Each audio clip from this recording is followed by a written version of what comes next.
Welcome to EP2150, Unit 3.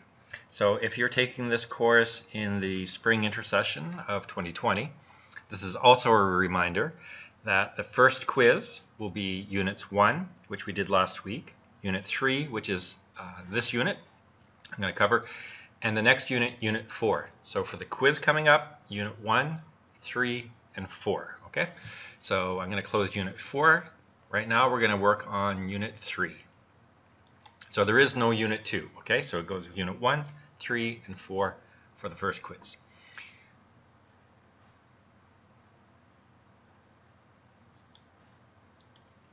Okay, so Unit 3, designing a competitive business model and building a solid strategic plan. Okay. So strategic management, it's a crucial part of building a successful business. It involves developing a game plan to guide a company as it strives to accomplish its mission, goals, and objectives, and to keep it on its desired course. So this game plan they're talking about really is a strategic plan, or you can even say the business plan that includes a strategic plan, but it's what the owner of the business sees for the future of the business, okay? Strategic management and competitive advantage. Developing a strategic plan is crucial to creating a sustainable, competitive advantage. The collection of factors that sets a company apart from its competitors and gives it a unique position in the market that is superior to its competition. So that's the term for, or the definition for competitive advantage. Okay? It's a set of factors that helps a company stand out amongst its competition. So if you were to look at Lulu versus Carrefour, or Lulu versus Monoprix, Lulu has a few competitive advantages and Monoprix has a few competitive advantages. So Lulu generally main competitive advantage is price. Monoprix has probably a bigger selection of maybe American or Western food products. So each one caters to a different market. Okay. Company example, Whole Foods. So this was from the textbook. We're not using a textbook, but Whole Foods is a U.S. grocery chain. Strategic focus on human capital. Hire and train employees with the same values and commitment to customer service that the company wants. All right. So Whole Foods' competitive advantage is in being more selective in who it hires. If you took Lulu, Lulu would probably take anybody willing to work for a low wage. And that's just how they are cost competitive. That's their competitive advantage. Whole Foods is in a different category. So they want employees that have different attributes or psychological attributes of providing excellent customer service. Okay, building a competitive advantage. 5 areas which can create a competitive advantage. Okay, in the products they sell. So thinking of the grocery stores in Qatar, how do they differ in the products they sell? Each one creates a competitive advantage. Service they provide. Is there a grocery store that you can think of in Qatar that provides better service than the others? Okay, pricing, the prices they offer. Okay, the way they sell. So a competitive advantage. Just think of right now in the kind of the quarantine we're in. Who offers better delivery, the way they sell? Okay, values to which they are committed. So maybe there's a store that has a better return policy. Their advertising is more clear. These are values. They come out in their values. The way they communicate, the way they behave to their customers and to their employees. Key. Okay, so core competencies. Unique set of capabilities a company develops in key areas such as superior quality, customer service, innovation, team building, flexibility, responsiveness. That's how they adapt to changes or responsiveness to customer needs, and others that allow it to move past, so vault means move past, allow it to move past its competitors. They are what the company does best. So they're the core competencies, what it does best. So if you lined up, say it was computer shops in Doha, you know, pick one of them and say what this one does best. Okay. Strategic management process. Okay. So So there's two slides for this. Step 1, develop a vision that translates into a mission statement. So a vision is how, if you were the business owner, where do you see this business in 5 or 10 years? What's your vision? Where do you see it? Okay, assess the strengths and weaknesses of where you are in the moment. What are you good at? What are you not so good at? Okay, scan the environment for opportunities and threats. So that means look at the competition. Okay, look at external factors, technological changes, all these sorts of things that are outside of the business. Okay, identify key success factors. So what, if you were to start a business, no matter what business it is, what are the key factors that you may have to make sure you do well to succeed? Okay, step 5, analyze the competition. So there's no point in starting a business if you don't know what the competition does, because you can launch a business and later it'll be such a waste of time and money to have started that business if you find out later the competition is already doing it better than you, and the market, all the people already know about it. It's going to be very hard to be successful. Okay, create goals and objectives. So goals are broad and objectives are more specific, but these are things you want to achieve.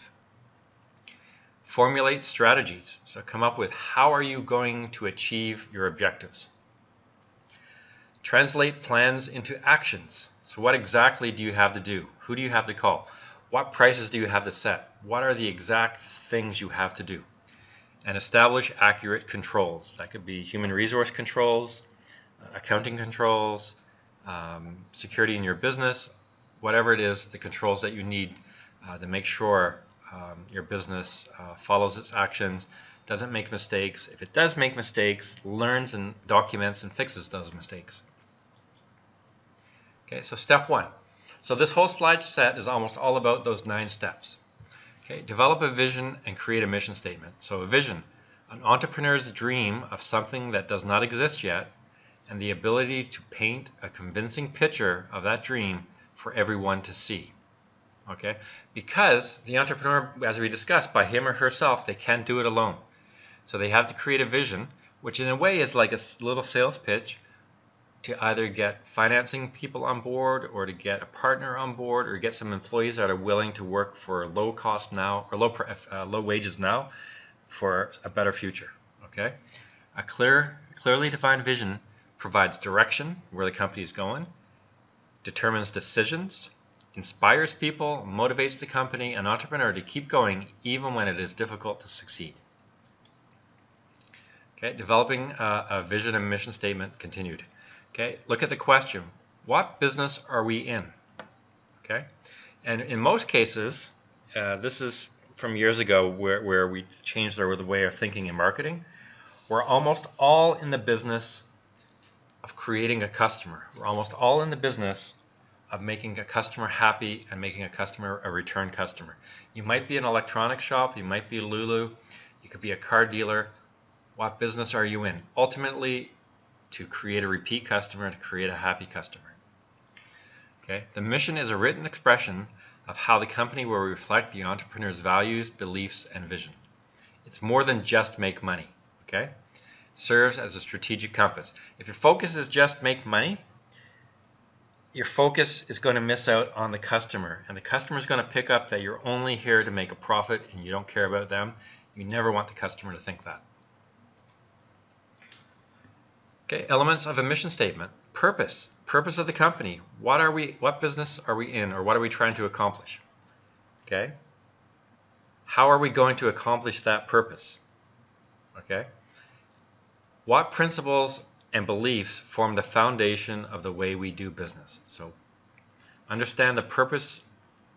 Okay. How are you going to accomplish that purpose? And what are your values? What are your beliefs?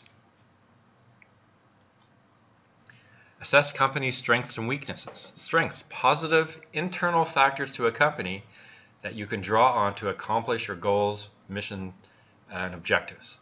Weakness, negative internal factors that get in the way of a company's ability to accomplish its mission, goals, and objectives. So it might not be the right labor force, right?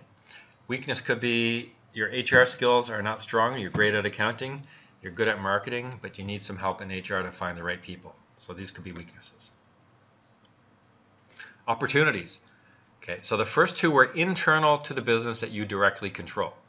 These are external factors, opportunities, positive external factors that a company can use to accomplish its mission, goal, and objectives. So if you were to try to think positively about the situation with the coronavirus, okay, and many of us are in quarantine or shouldn't go out that much, okay, it's an external factor and it seems negative. But if you were to think about an opportunity of delivery service, you can turn that external factor into a positive for your business and help people. Threats.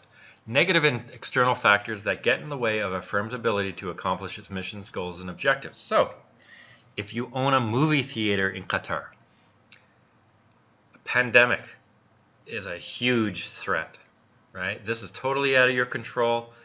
How are you going to deal with it, right? External market forces, so PESTLE. You discussed PESTLE, I know, in Marketing 1. Okay, so these are the forces, the external forces: economic, social, demographic, people's age, race, religion, gender, those things, political and regulatory, the laws the government makes, the deals it makes with different countries. Okay, well, take law out of political. Generally, political is the regulations the government sets and trade agreements with other countries. Legal is the government sets the legal, but it's more internal to the company, where political is it's a country's relationship to another country and your ability to trade. That could be more political.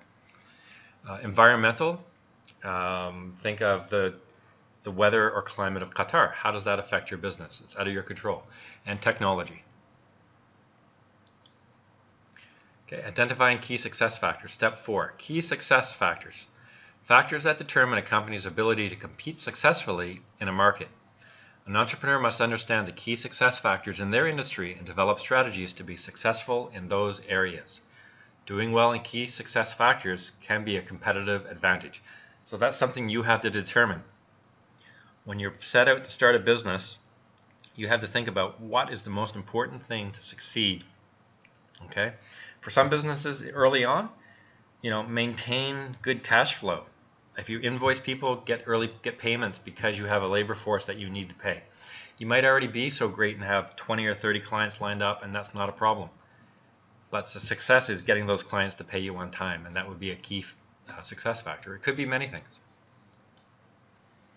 Experience, key success factors: experience in an industry, sufficient startup capital, tight cost control, accurate sales forecasting, JIT inventory. So that's just-in-time inventory control. So that's about predicting when you're going to run out of inventory, and just before you sell the last unit or last few units, the new shipment comes in. So you're not paying to hold on to a lot of inventory that hasn't been sold yet. Cash management, customer service, consistency in quality and service over time, speed of delivery. All of these could be keys for you, or a couple of them could be absolutely critical, depending on the nature of your business. Okay, identifying key success factors. So here's a little work chart. Keep things like this because these are very useful for when you do or think about starting a business. List the skills, characteristics, and core competencies that your business, if you plan to open one, must have to be successful in the market segment that you're operating in. So list from the last slide what you think are the most important. Okay, and then rate your company, or if you're the only employee of the company, rate your skills or you and your partner's skills in these areas.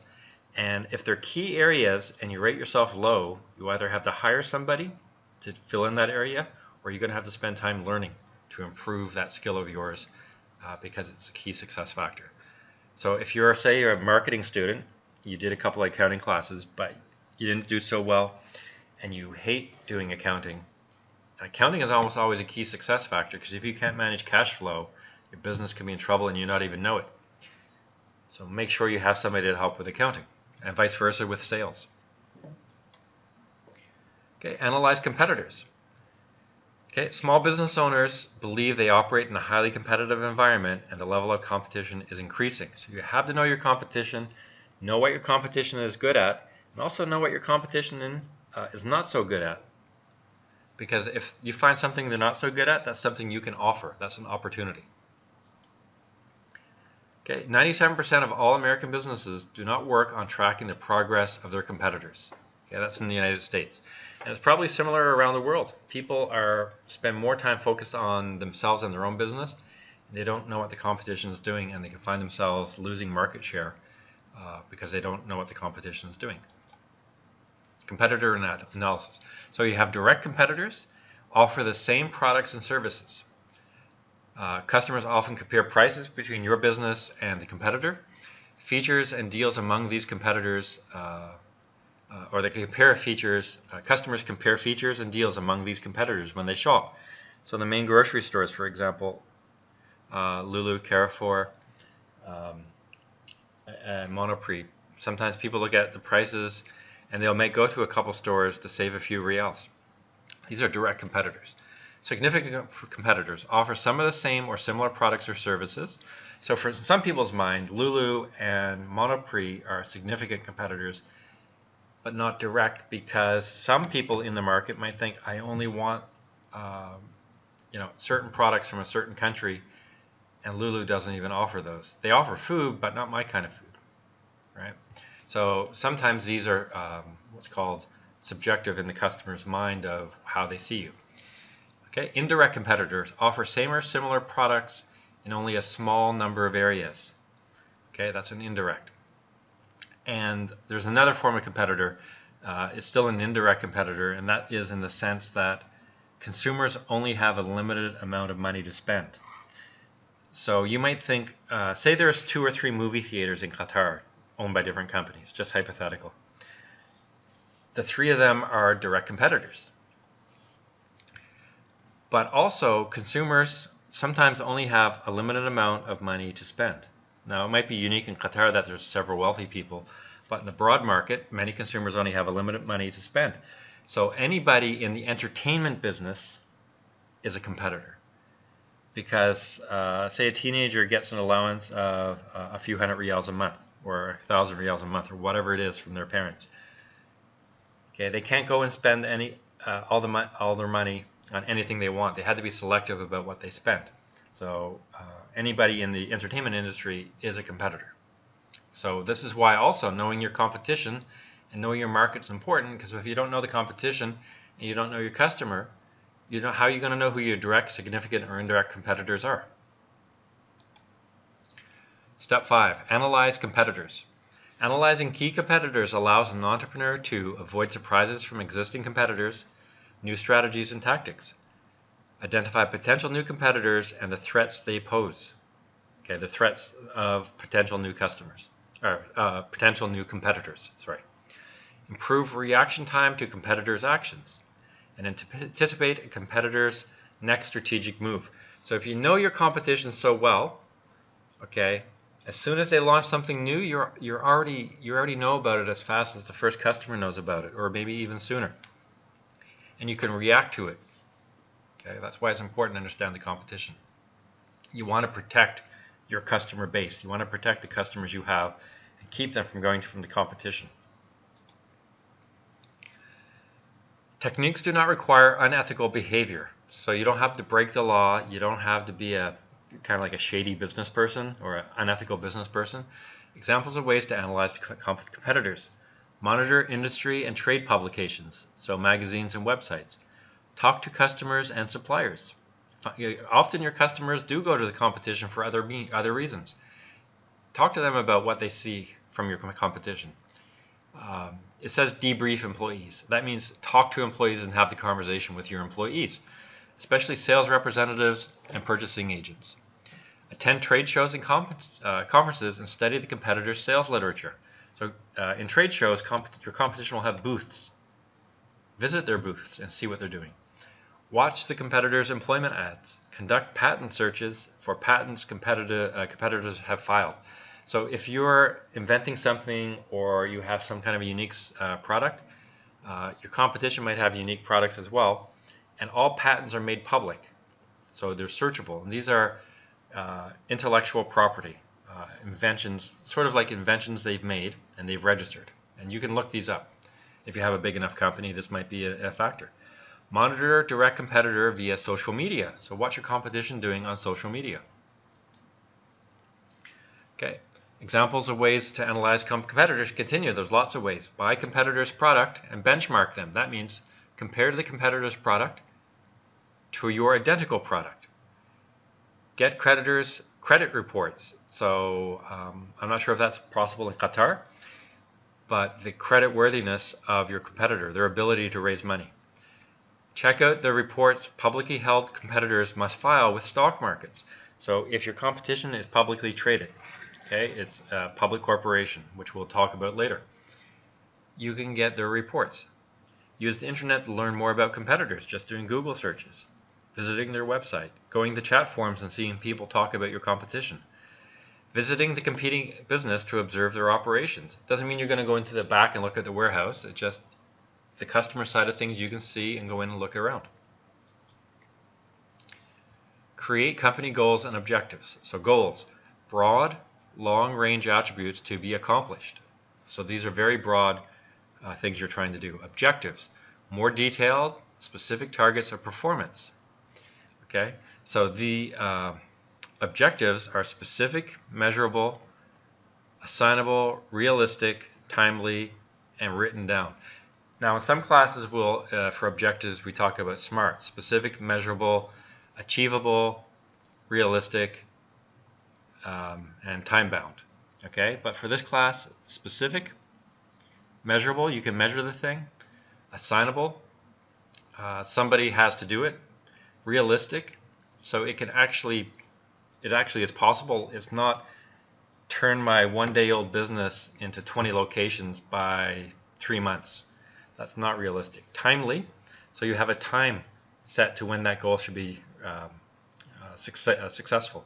And you write it down. If you don't write it down, your mind's not going to take it serious. And you're never going to be able to be honest with yourself to check up on what your goal was.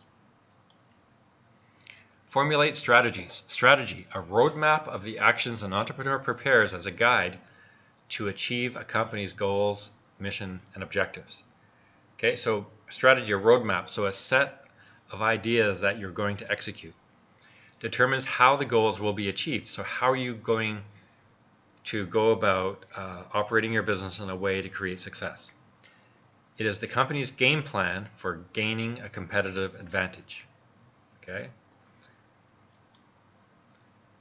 Okay, so 3 strategic options, okay, for a strategy. So there's cost leadership. Okay, so for example, just think of Lulu, and maybe you find some other stores that are actually even better priced than Lulu, but I'm just using Lulu as the cost leadership. Differentiation, how you stand out. Some companies, they care more about standing out and being different than everybody else. Okay, and focus. They can focus on a narrow set of skills or products or services, very narrow, and they do that better than anyone else. Okay, so think of, for example, in focus, it could be a nut store. All it does is sell nuts, and it sells the most kind of nuts. It doesn't sell anything else. Very focused. Okay, differentiation. You know, it could still be the nut store, but they're the Belgian chocolate nut store for chocolate lovers, and they separate themselves. And then cost leadership. It's the guy that finds the cheapest nuts all around the world, doesn't care too much about quality, just for people who want the best prices, and he gets it from wholesalers who have some leftovers from their sales, and he gets it all for cheap. He just wants the lowest price possible. And these are ways to set a strategy. Okay, so looking here, this is a way to look at competitive advantage and who your target market is. Okay, so in the bottom left, we'll start there, differentiation focus. Some people say niche, or it's niche, if you want to, I think it's a French word. So a niche means small market, okay? And above it, not differentiation, but uniqueness perceived by the customer, okay? So if your target market is a small target market, you're going to have a differentiation and focus on a smaller set of attributes about your business. Okay. If your target market is much larger, it's kind of a general differentiation. Okay. So if competitive advantage is uniqueness, okay, So one is general differentiation. The other one is a very focused differentiation. Think of the nut store compared to Lulu. Or actually Lulu will be overcaught. So think of the nut store compared to Monoprix. Okay? Low cost position, so being low price. Low cost and niche cost focus.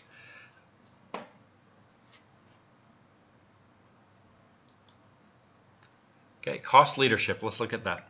So goal, to be the low cost producer in the industry or market segment. Low cost leaders have advantages, reaching buyers who buy on the basis of price.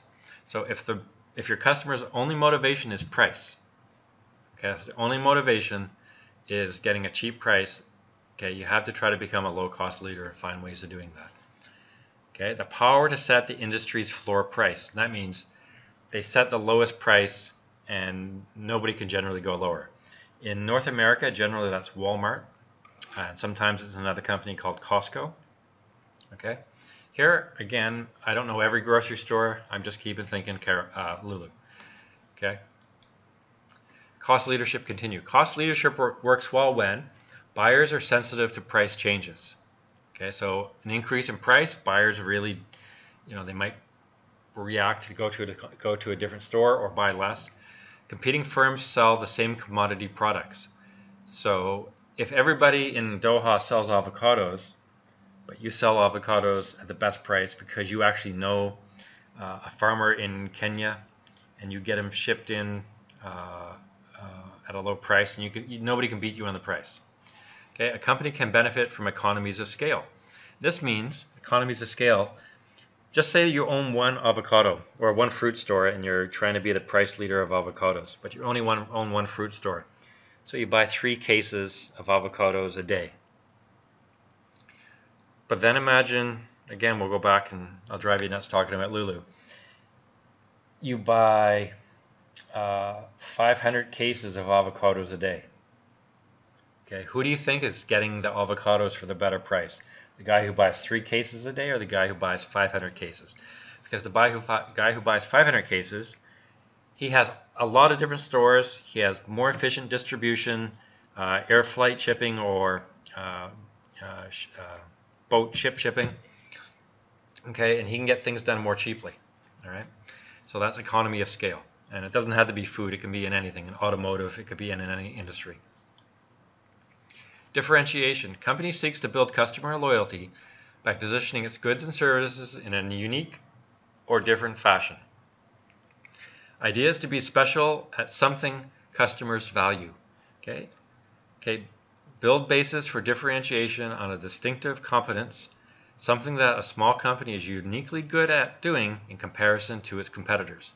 So something that comes to mind quickly for me is maybe it's being a tailor. And you own a few tailor shops in Doha, and you can differentiate yourself because you have a very good skill set in design, and people come because they want you. Okay, and you can differentiate yourself by that specific skill set. Focus. Company selects one or more customer segments in the market, identifies customers' special needs, wants, and interests, and then targets them with a product or service designed specifically for them. So it says here one or more customer segments. So segments are small parts of the market. All right. So a segment could be males between the age of 18 and 24, young males. Could be females 18 to 29. It's a small segment, however way you define it. Okay. And then you set your product specifically for that audience. So say it was young males 18 to 24. You're not going to be showing advertising with male 60-year-old. You're not even going to be concerned with them as a client. You're not going to turn them down as a client, but you're not marketing toward them or trying to meet their needs. All right, you're being very focused in who you're after. Maybe it's vegetarians, right? Vegetarians who live in Doha, and you're the grocery store that's perfectly designed for vegetarians, and you offer some unique products because all you sell is vegetarian products. Okay. Strategy builds on the differences among market segments. Rather than try to serve the total market, all of Doha, the company focuses on serving a niche, for example, vegetarians, or several niches within the market. So the one niche could be vegetarian, and vegetarianism for some people is a healthy food choice. So that could be, they focus on vegetarians and people who think the way that vegetarianism is healthy, but they're not necessarily a vegetarian, so sometimes they just want a different kind of healthy food. Okay, so keeping your market small is a niche. Translate strategies into action plans. A plan is implemented and strategies developed in a strategic planning process. An operational plan makes it happen. Okay, and these are the steps that you're going to do. How are you going to operate your business? Plans what the company needs to do on a daily basis to achieve their strategy and goal. So think of plans on a daily basis. What kind of things from every day do you need to plan? Well, employees' hours, start times and end times, their break times, the time of operation in which your company is open, just all the different operations, when you're going to order products, when you expect to ship the product, if you have to do any manufacturing of the product, all of the steps to make your business work. Okay, there's a lot of steps to run a business. Survey of senior executives. Companies achieve only 63% of the results in their strategic plan. Okay, so most companies don't achieve everything in their plan. Okay, create projects by defining purpose, scope, that is how big or how many steps are going to be in their plan, contribution, who's doing it, resources, what do you need to make this plan work, and timing, what's the timeline, when is it going to start, what stages do you expect certain parts of your project or business operations to complete. Okay. Establish accurate controls. Plan establishes the standards against which actual performance is measured. Entrepreneurs must identify and track key performance indicators and take corrective actions. So key performance indicators. For a lot of business, key performance indicators are related to cash flow, invoice payments, how quickly their invoices can get paid. It could be sales, profit, whatever you're defining as a key indicator for your business. And when you don't meet those, what are you going to do about it? That is, take corrective action. All right? You need more employees. You need to find better suppliers. You need to do better marketing. You have to figure that out. Okay, use a balanced scorecard. Measure and track the company's performance on key financial and operational factors. Look at a business from 5 important perspectives. Here are the 5. Customer perspective. How do customers see us? Internal business perspective. What does the company need to do really well? Innovation and learning perspective. Can we continue to improve and create value? Financial perspective. How do we look to our shareholders? That's if you have a publicly owned business or a corporation with many partial owners. Okay. Corporate citizenship perspective. How well are we meeting our responsibility to society, the environment, and external stakeholders? External stakeholders are anybody who are affected by your business's decision. Okay, conclusion. The strategic planning process begins with the 9 steps, becomes more efficient each time. So you don't just make a plan and then that's the end of the plan. Every business cycle, and it could be monthly or yearly, you look at the plan that you had set out, you look at how well you achieved your objectives, and then you make the plan even better for the next time, okay, for the next year of the business, or the next quarter of the business, or the next month. Teaches entrepreneurial discipline for a higher chance of survival.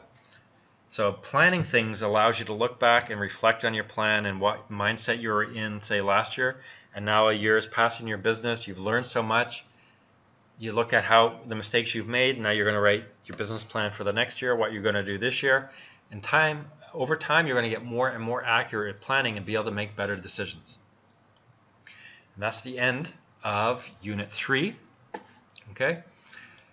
And there's another document in D2L, why a strategic plan is important.